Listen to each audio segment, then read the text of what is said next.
Hello and welcome to Cube Speed. My name's Rich, and in this episode we're going to be having a look at and also installing our premium short shifter to suit the Nissan Skyline R32, R33 and R34 with a 5-speed gearbox. Yes, this is our premium short shifter for the 5-speed Skyline. It's something we're really excited about releasing, and we've been working on it for a number of years now. So when we set about developing this shifter, our target was to develop the best 5-speed shifter available, like for a 5-speed Skyline. So I know it sounds like a massively bold claim, but as you probably know, we've been making shifters and also shifter replacement parts for quite a few years now. We have a great reputation in the industry, and yeah, so we're really proud to be releasing this one. So the next thing we'll do is we'll just show you what the main improvements are, like over and above like your regular Skyline shifter. Okay, yeah, so we just wanted to run through some of the advantages of our premium short shifter over a regular short shifter. So one thing we found with the Skylines over the years are when running a short shifter is there's quite a lot of noise transfer from the gearbox into the interior of the car. So the reason for that is virtually all aftermarket short shifters for Skylines use a solid shifter lever. So the solid shifter lever is great because it gives you a really nice mechanical shift feel, but the disadvantage is it transfers a lot of noise from the gearbox into the interior of the car. So you might have noticed if you've ever ran a standard shifter in your Skyline that they're quite quiet, and the reason for that is because they have a rubber damper inside the shift lever. So the rubber dampers, yeah, look, the great things is it reduces the noise transfer from the gearbox to the interior of the car, so it keeps it nice and quiet. But the disadvantage with that rubber damper is you get a really rubbery kind of shift feel. So what we've done with our premium shifter is we have a polyurethane inside the shifter lever. So you still get a really nice mechanical shift feel, so it's absolutely beautiful to use. But also it's still reducing the amount of noise from the gearbox into your car, so it's almost as quiet as a factory shifter. So the other thing we've done with our short shifter as well is we use upgraded centering springs to center the shifter lever into the 3/4 gate. So what that does is it gives you a really defined shift pattern. So you've got that really defined H pattern, so you know exactly where any gear is at any given time.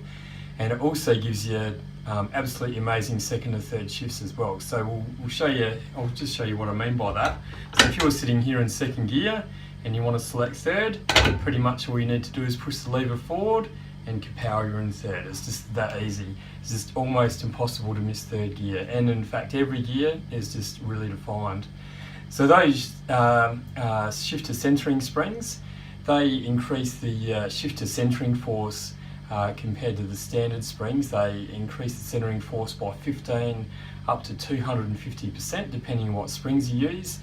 In the kit we show you which spring combinations to use to get varying amounts of spring centering, just to suit whatever your preferences might be.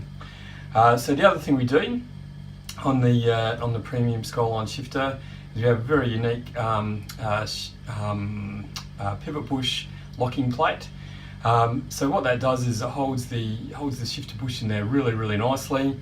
So it means you've got next to no movement at all, like when the shifter's in gear, or yeah, like there's next to no looseness or slop like you get with the factory shifter. And it also means that the shifter is still free to pivot like really easily, so it's got a really nice smooth operation as well. So I think before we go on any further, what we might do is we'll just show you what it's like just whipping through the gears here. So we'll just throw it through a couple of gears. So it's first to second, third, fourth, and it's just got a really nice mechanical feel. So it's really hard to explain on video. It's something you really have to feel, but it's absolutely beautiful, and you can feel exactly where each gear is. So the next thing we'll do, we'll come back to you with the stock shifter already installed, and then we'll show you how to install this, remove the stock shifter and install this beautiful new Cube Speed Premium shifter. Okay, so we've gone ahead and reinstalled the factory shifter, just so we can show you how to remove it. Before we go too much further, we might just show you what this is like, just going through the gears. So you can probably see in the video there that the shifter throw is a lot longer than our short shifter, and also when it's in gear as well, there's just like a ton of movement there as well, so it just wobbles around all over the place. And this is actually a brand new shift lever, and also really good condition bushes as well. So this is about as good as it's ever going to get, you know, for the factory setup. Moving ahead with the install, or removing first. The thing you need to do is just get the front of your car up on axle stands or up on ramps, and then just have your car in neutral with the handbrake on. And then obviously just start with removing the gear knob, the gear lever boot, and then the trans tunnel seal under that. And then from there you can get down to this area here, where you can see this dust boot. So we'll just start with peeling up this dust boot. So just peel it up like that. And then underneath there you can see there's a there's a couple of circlips under there, and also a snap ring as well. So we can remove these quite easily. You can probably see the slots in the side of the shifter housing here. So you just get a straight blade screwdriver in there, just behind the snap ring, and just lever it. So you get one side out, and then go on the other side, and then lever out the rest of the snap ring, and then the shifter lever pulls out, well, fairly easily, just like that. And then underneath there you've got the old factory Nissan pivot bush, so we'll get rid of that because we've got a brand new one. And then underneath that is a wave washer, so we're getting rid of that as well. So once you got down to here, it's a good idea to give the shifter housing a bit of clean out, just make sure there's no grease and dirt and that kind of stuff in there. And then depending on what kind of shifter housing you've got, you will need to replace these two bolts here with the ones provided in the kit. So you only need to replace these bolts if you've got what we would call the big bolt style shifter housing, which is actually what this one is. So you can identify that pretty easily because it's got one bolt which is really big. So we'll just go ahead and remove both of those bolts. So we'll just speed through that.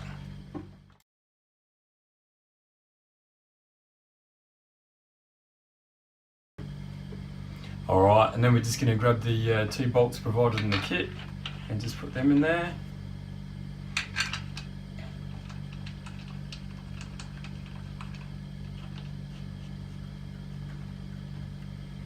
Okay, and then we're just going to speed through doing those up.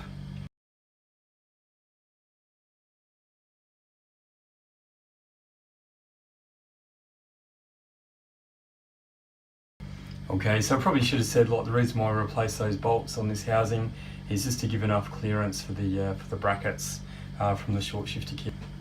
Okay, so now we're just going to install the lower shifter bush. So you have two provided in the kit, so a small and a large. So all you need to do is just have a look at your factory shifter and just see what size bush was on there. So now we can see it was the small one of the two, so you'll know that's the one that you need.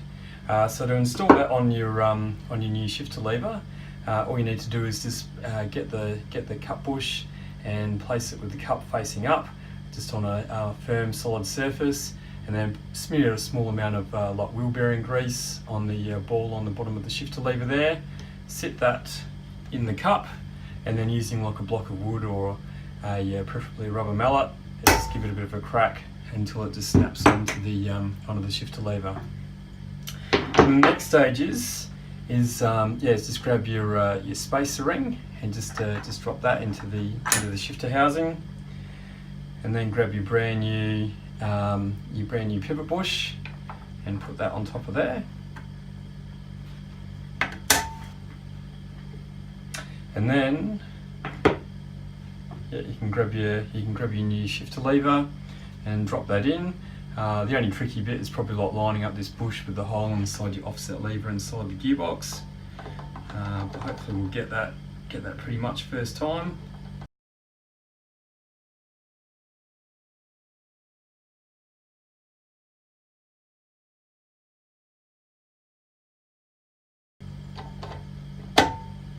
Okay, yeah, so we've got that in there. So the next bit that goes on is the top part of the pivot bush. So we'll just come in a bit closer for you. So on that pivot bush, you can probably see on the inside, there's a large bevel on one side, and then a smaller bevel on the other. So all you need to do is just have it so the smaller bevel is facing down. So just face the smaller bevel down, and you can double check just by putting your fingers on top of the bush there, and try pulling the lever up and down.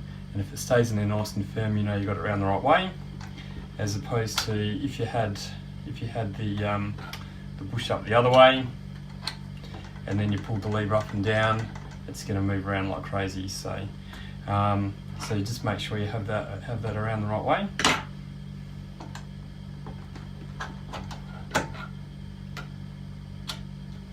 Okay, so the next stage is we just put on these on the billet banana clips. So there they are there.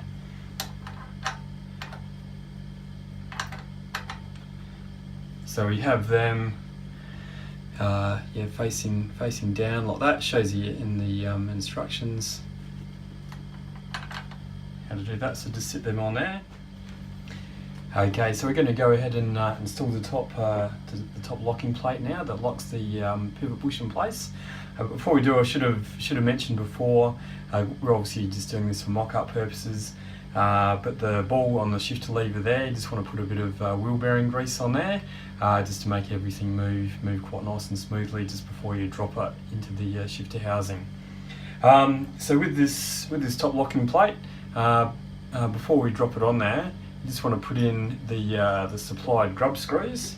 So the grub screws only need to go in, like just 1 or 2 turns only. They just need to be sitting in there just for now. It's just easier to put them in at this stage. And then, grabbing the top locking plate, you can see there's the 4 countersunk holes, like at each corner, and then in one corner there's no holes either side of that countersunk hole. So this position here needs to go at the bottom left when you're dropping it on top of the shifter housing. So we'll just drop that on top of there now. And then the next bit to go on is the countersunk screws. So we'll just sit those in there. So there is a bit of a trick, with this bit of the process, because what we're doing is we want to make sure that there's just enough tension on the pivot bush to keep everything tight, but also make sure it's loose enough that it moves nice and freely as well. So the way to do that is when we're doing up these countersunk bolts, you just want to do them up to only barely finger tight, so it's only just contacting. So the countersunk screws are pretty much only just contacting this top plate, and then we do up the grub screws, which actually lock the plate in place. So we're just going to do those up.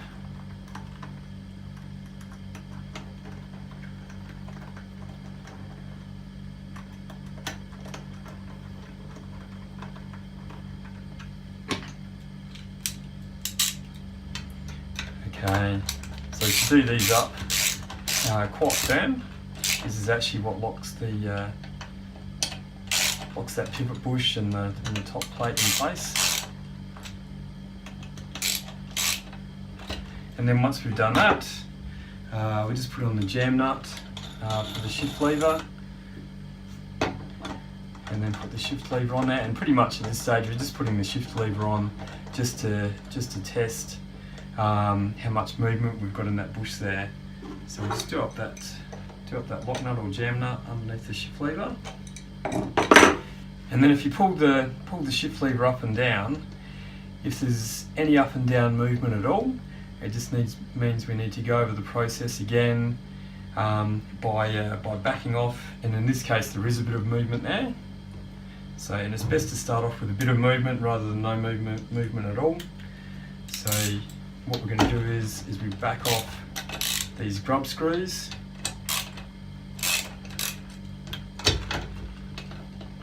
So probably back them off like half a turn to a turn,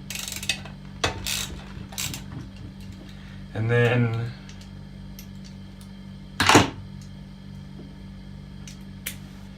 go around to these countersunk screws and do them up a little bit tighter by hand, and then we'll do up the locking grub screws again, and then we'll test to see what it's like. Yeah, so we're just going to do it with these locking grub screws again.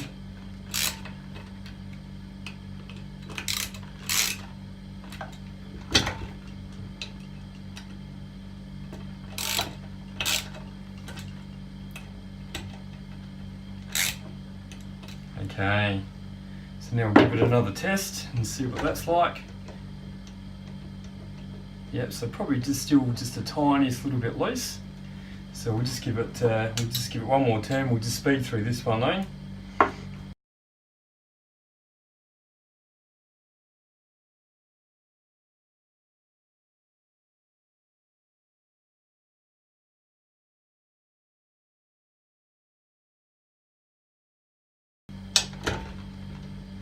Okay, so now it's pretty much perfect. There's no free movement up and down, but the shifter lever moves really nicely. So next thing we're going to do is just put on the dress ring, which just goes on top. So the Cube logo just goes down to the bottom left, and then we just put in the supplied countersunk screws. So we'll just speed through this bit.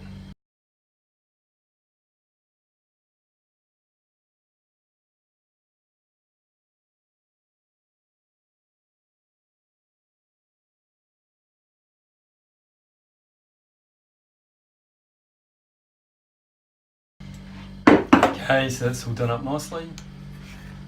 Okay, so the next bit you'll need to do from underneath the car, which is replacing the shifter centering springs. So the springs are located underneath these bolts here. So there's one on either side of the trans. So we'll just take one of those out now and show you what's in there. So under there is the factory spring, which are in there quite weak. So what we're going to replace those with is the springs we provide in the kit. So there's 6 springs that we provide in the kit, which is 3 springs per side, and they can be used in 4 different combinations to give you increased centering strength, anywhere from 15 to 250% over what the standard springs give. Where we recommend you start is probably at the 70% springs. So if you have a look at your instructions, it'll explain which springs you need to use to get that 70%. But basically it's your small diameter spring there, and then also the large diameter spring, but the one that's got the smallest wide diameter. So you put the small spring in first, and that dislocates over this pin, which is inside the housing. So you just put that on there like that, and then your largest spring on the outside, and then you just use these nuts that we provide, which go to the top of the spring. These have got a special cup size designed to fit over the springs we provide. And then we need to replace it on this side as well, but we'll just speed through this because you won't even be able to see it. So we'll just speed through replacing those.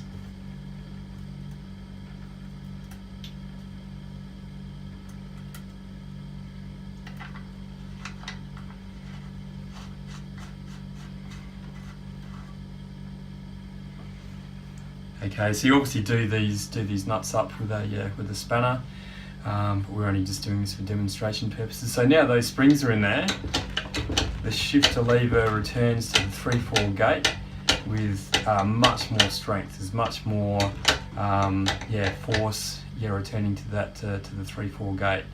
So what that does is it gives you a much more defined shift gate, having those stronger springs in there, and also with the second or third shift, it means it's just super easy. All you need to do is just push the lever forward out of second, and it's automatically going to guide you into third.